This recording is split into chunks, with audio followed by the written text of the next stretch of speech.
What is going on, garden fans? Welcome back to the Permaculture Homestead. I am at the home site today. I wanted to give you a way too early peek at what's going on here. We are very early spring here in Zone 8, South Carolina. March is just a couple days away, but I've got a lot of things that are starting to break dormancy here, budding up, some green growth coming on, and I really just want to talk about some of the goals I got for this year.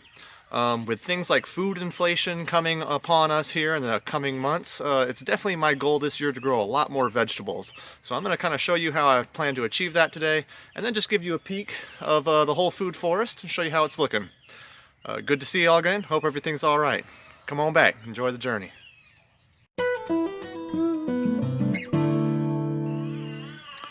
Welcome back to the home site, garden fans. There are quite a few things going on here in early spring, Zone 8, South Carolina. My biggest goal this year is to actually grow a lot more vegetables and kind of give you a peek at where I'm at right now with my vegetable plot. I've got this small Zone 1 garden on my back patio, and a lot of the things that I was growing for fall, things like kale, collards, parsley, they are just now starting to go to seed, some of them. So what I'm planning here is obviously to kind of pull these things up and get planting some of the spring vegetables. I grow my parsley with my carrots, so I have parsley interspersed with carrots. A lot of these carrots are going to start blowing up as I pull the parsley out and replant things for spring. Kale, collards, all looking really good. And I do sequentially grow, so I've got things growing right down the plot from that. Things coming up are sweet peas growing, garden peas are coming up right now. So I'm already planting here early spring. I'm planting certainly a lot of the cold tolerant, cold hardy crops. Also growing in this plot are things like spinach, I've got chamomile, and I've got more carrots that once again are kind of already coming up right now.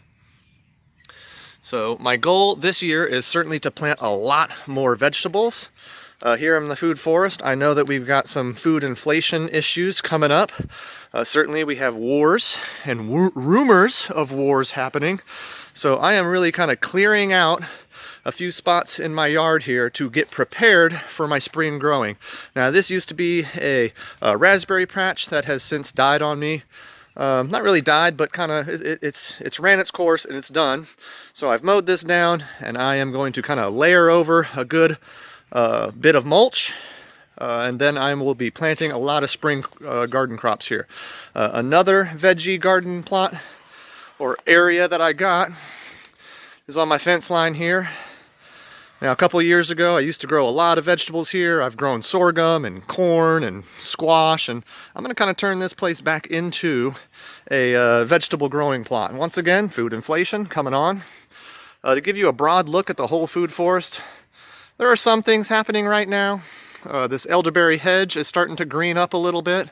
I've got pawpaw patches right here, and they are very slowly starting to bud up, getting some buds on the pawpaw trees, both patches. Like last year, I've done my part in really trimming and pruning down my peach trees, trying to give more space to the more productive crops. Some of my spring things I have to do are pull up some of the pawpaw runners. I'm going to be selling quite a few runners at the project farm here at the end of March. Do keep in touch for a video on that. And I've also trimmed down a lot of my nitrogen fixation trees. So this is a gummy berry here, Elaeagnus multifloria. It's just starting to kind of break dormancy, put on a little bit of green growth. Let me step back once again and give you a broad look at the whole place. So the peach trees have been trimmed down.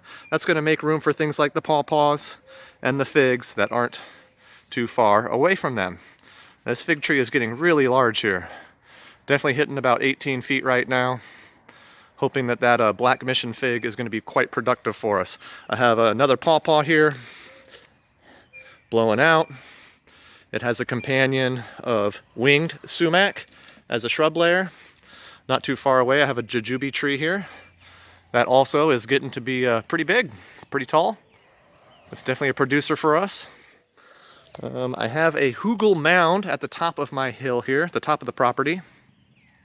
Got a few things growing here. Of course, I've got more gummyberry, Elaeagnus multifloria. I've grown a lot of nitrogen-fixing shrubs over the past couple years to kind of boost up the fertility in my generally sandy soil. Have a pomegranate right through here. And as I come up to the very top of the hill, I've got this giant polyculture of trees here and plants and shrubs. So I want to talk about it really quick. The main crops are 2 plum trees in the back, a Santa Rosa and a Methley. And then I've got all types of shrubs and vines growing under it. We have elderberry, we have Mexican beautyberry right here, and then the vining layer is a muscadine grape that is growing along the fence line right here. So this muscadine grape goes up the fence line, across the fence line, and then it's just going to kind of follow along the white fencing along the whole property here. So nice little spackling of trees here. This back zone of my garden is my chicken pen, coop, and run area. The chickens are laying eggs for us again. They were a little dormant there through December and January. We had really cold temperatures, so they weren't laying a whole bunch of eggs, but now that we're starting to warm up and have a little more daylight hours, I've got my chickens that are laying eggs for us again. We're getting about 4 eggs per day. Plums haven't quite yet started flowering or breaking dormancy, and I have another fig back here as well. It seems to do really well in the chicken coop. This food forest generates a lot of biomass. You're going to see all types of clippings I've got back here, and as this place continues to develop and mature, I continue to chop it and drop it and make it manageable on this small space. Now, I certainly grow things very close together. Most trees are about 6 feet apart. So it gets really tight in here and really thick and dense during the summer months. During the fall and winter, I of course take my time to kind of prune things down, like the peaches, like this sumac, and that kind of liberates the main crops, things like the jujube, the figs, and the mulberries. Now I have a native black mulberry here that is definitely breaking dormancy. Gives you a peek at that. We have green growth, and we have just the beginning of this thing wanting to set some fruit. So hopefully you can see those white hairy buds of the mulberry fruit coming on. This is one of my most productive trees out here, believe it or not. This mulberry tree, this is a black mulberry, and it is a native to South Carolina. It came from an old farm site. I've busted out the rabbit tractor again. This is Maple, and Maple does a great job of kind of cleaning up the weeds on the ground cover. Most of this ground cover is chickenweed, and I love letting the chickenweed grow. It's not only edible for humans, but it's edible for things like my chickens and for my rabbit. So Maple here does a great job of eating the weeds. She scratches, she cleans up an area, she poops an area, she fertilizes, and then I move this cage around to another spot where she can do the same thing. So I'm going to be using this rabbit tractor a lot to prepare the land for the vegetable gardening that I'm going to be doing. Food forest otherwise is looking pretty good, pretty thick, pretty dense. I'm kind of bending and shaping this other mulberry tree around. I'm kind of bending it over a very thickly pruned, a deeply pruned peach tree. And really, I'm just kind of having fun with the food forest here at my home site. I've kind of got the place established and set in stone. So now I'm just kind of playing around and having fun with all the plants here. I have a pineapple guava here. There used to be 2 of them. I've pulled one out and actually planted it in my front yard. I'm certainly going through the process of turning my entire front yard into an edible landscape as well. So kind of thinning out some things that are growing back here, moving them to my front yard, and making it possible to have food growing out there as well. Kind of make some space for things back here. This is the last little polyculture I want to talk about here. The main crop is this apricot tree, which is certainly blown up over the past 2 years. It has a nitrogen fixing gumi right next to it. You can see I've pruned it down very short, and that nitrogen will become bioavailable to the plant as it dies. And then we have another shrub right next to it, which is also a pineapple guava. And underneath this tree, ground cover layer is more of that chickenweed. We have dandelion, kale, and collards also growing here. So appreciate you all coming out today to check out my home site for this way too early spring tour.